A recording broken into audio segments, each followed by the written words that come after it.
He was a nothing and a nobody, kind of a promoter. M. King Hubbert wrote the Technocracy study course in 1934. You can get that on the internet. It's available. It's available on my website too. And Hubbert later created the peak oil theory. You'll recognize that, and this is in 1954 because M. King Hubbert is basically claimed as one of the fathers of the eco movement.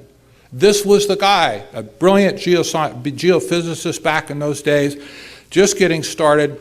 He was the guy that created the brainchild behind, if you will, Technocracy, Inc. and the Doctrines of Technocracy.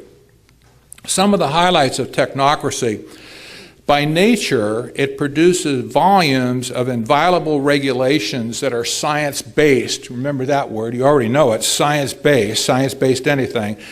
It creates a totalitarian control in the end, but it is not socialism, communism, or fascism. And I hate to aggravate you on this, but I just have to lay it out. Be aggravated if you have to be. Our ladder is leaning up against the wrong tree on this.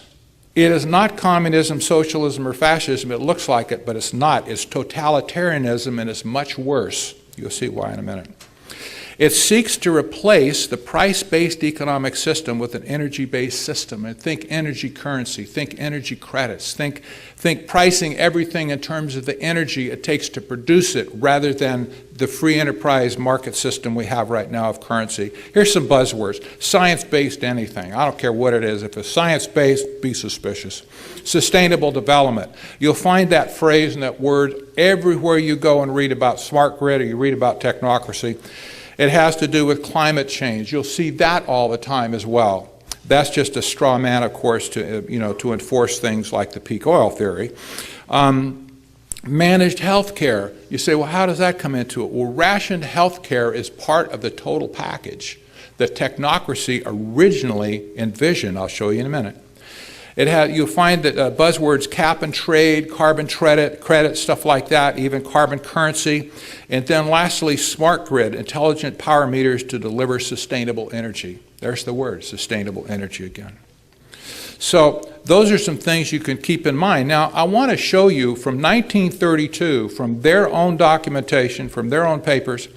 Actually, this was from the Technocracy study course itself. There were I think there were 6 requirements that they wrote down. You know how engineers, there's some engineers here, right? Who's an engineer? Who's a scientist engineer, right? You understand project requirements, don't you? Okay, when an engineer attacks something, he says, I'm going to do something.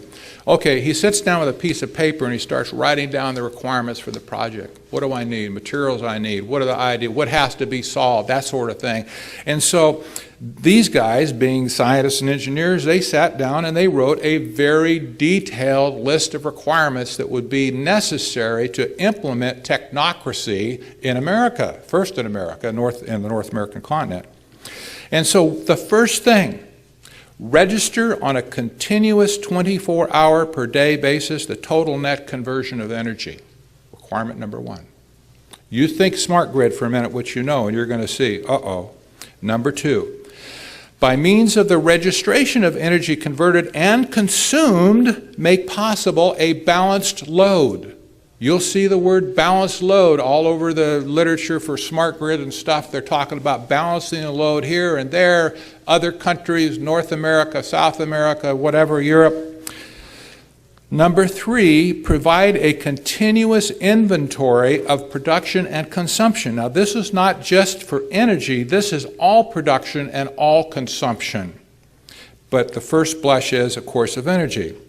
Number 4, provide a specific registration of the type, kind, etc., of all goods and services where produced and where used. This is 1932, folks. Are you kind of coming along with me on this? Are they doing this today? I mean, are we being, sliced and diced with the data and stuff? I mean, everybody seems to know everything. And lastly, provide specific registration of the consumption of each individual plus a record and description of the individual. Think Homeland Security, think NSA, think anything, almost think anything you want. They're circling the noose of this data collection around us, and now all of a sudden, out of the blue comes smart grid. Lo and behold, give the engineers a list of requirements and they're going to come up with a new bright idea. Lickety split, okay? Whoever drew this is global green. You can see at the bottom of it is one industry photo. I don't know who the knucklehead green guy was that wrote this, but he put in an incandescent light bulb. Can you figure this, right? Okay, so even their message is not straight. This should not be an incandescent. Shame on them. We should send out the energy police and have them arrested immediately. You know what this is. This is PG&E smart meter. Wonderful little device. You can see there's no dials on it. It's all digital. And you can see, I just want to point out here, you can see the little ellipse right here. Or, you know, a little, like a, you know what that means? You see that all over your Wi-Fi router at home and stuff, your cell phone. That is the Wi-Fi enablement where there's circuitry built in to broadcast the data from your meter wirelessly out to a collection point outside of your home. This is a wireless communicating device that communicates with the appliances on the inside of your home and the appliances and the meter and back to the data center. The controller circuit that is being placed into washers, dryers, thermostats, and so on looks something like this. There's several iterations of it now. This was an early one. This technology was developed by the Pacific Northwest National Laboratory in Washington State. That's a Department of Energy, not a subsidiary, but a unit of the Department of Energy, kind of like Lawrence Livermore Labs is down here. And the PNNL developed this technology, this controller chip, to be placed into all the appliances and the dryers and the thermostats and so on. And they sell this, license this technology to a firm in Texas to make this. And now, of course, all of the major manufacturers are just running nuts over this to put this chip into everything you buy. So I dare say in another year at least, you're not going to be able to buy a washer, dryer, a new thermostat, air conditioner, whatever, that doesn't have this technology embedded in it, and there is no way to turn it off within the device. This is another industry photo of what the home area network looks like, and you can see the meter out here on the side communicating with all the different things. A little solar in here to feed some power back. That's the token advantage to us, you see. Well, if you have a solar panel, you can sell the power back to the power company and bank some up. They don't tell you that, you know, it either costs $50,000 to, you know, do your whole house, or if you put in a panel this size, it's going to get you about maybe 3 cents a day if you're lucky. But this is one depiction. Here's another one. This is a little bit more detailed. This is another industry photo again, something from them. But you see they got factories up here and substations and the windmills and the energy storage. Here's oil way down here in the bottom. Flywheels, that's a crackpot idea.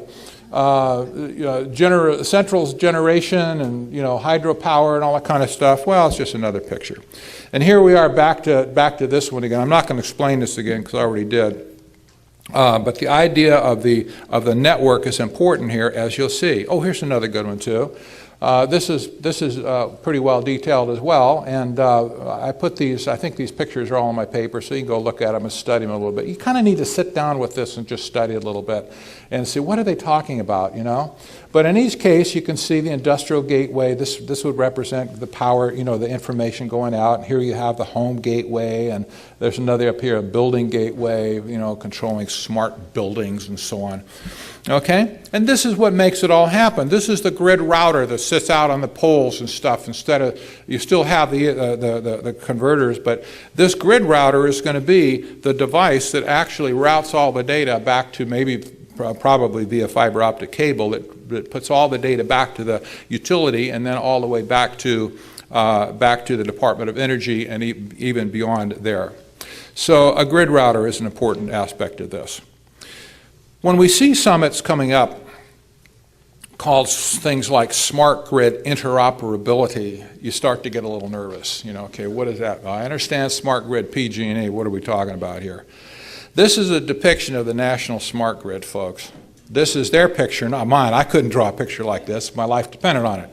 This is the idea, and if you know anything about the internet, you might get an idea. Gee, that looks a lot like the internet. You know, it kind of has a lot of these data centers and the routing places around the country, like your email gets from here to New York. How does it get there? Well, through a network like this. Well, what if one router is down? Well, it figures out how to reroute another way, and it goes another way. Okay, there's probably hundreds of thousands of different ways to get there, but it eventually does.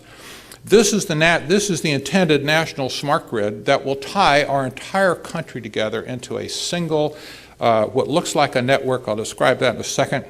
And if that isn't a mind blower, I just don't know what can, you got to get your head around this. This is technocracy. This is technocracy. Secondly, there are plans 50% all the way through now for creating a North American smart grid. This was one of the 22 working groups, by the way, that the Security and Prosperity Partnership cut loose with the Department of Energies to talk with the other countries to tie the smart grid together between Mexico, Canada, and the United States for one contiguous policy unit. You understand what I'm saying here? In other words, the network that looked like this, just overlay that on North America and you'll have the next level up of what's happening. This is a little bit behind, but it's coming very soon. And there's some elements of it are already in place, and the negotiations are already a done deal. They're merely working on the build out at this point. This has all happened in the last 3 years. In 2009, when the economic financial meltdown happened, and President Obama authorized the stimulus package, recovery and stimulus package, several $billion, $3.9 billion were ponied up to be put on the smart grid, just summarily. Nobody even paid attention to it at that time. What is all this? Just Al Gore, we're all going to die tomorrow, wacko stuff. And, but there goes $3.8 billion. Come to find out that the other industrialized countries in the world did exactly the same thing we did. Go figure this one for a bit.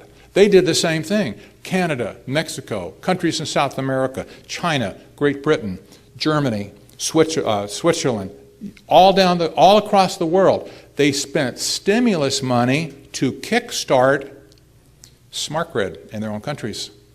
Does that tell you something? Who orchestrated that? Okay, who gave them simultaneously idea to do it? With taxpayer money, not industry money. Yeah, okay. And now, lastly, the smart grid is going global. This absolutely blew my mind when I saw this, because it reminded me sort of the highway map of the North American Union when NASCO published that crazy highway map. Just the picture of it was enough to set you in flames, because how could they draw this? This is the global smart grid that's intended. This is the dimension map looking from the top down. The area here is the North Pole, and it's looking down from the top of the world. This map was invented, by the way, by R. Buckminster Fuller, a technocrat at heart. He died several years ago. But Buckminster Fuller was the guy who not only conceived the map, he also conceived the idea for a global energy network. And this is the map that's published on the website that I'm going to tell you about. Smart grid has gone global.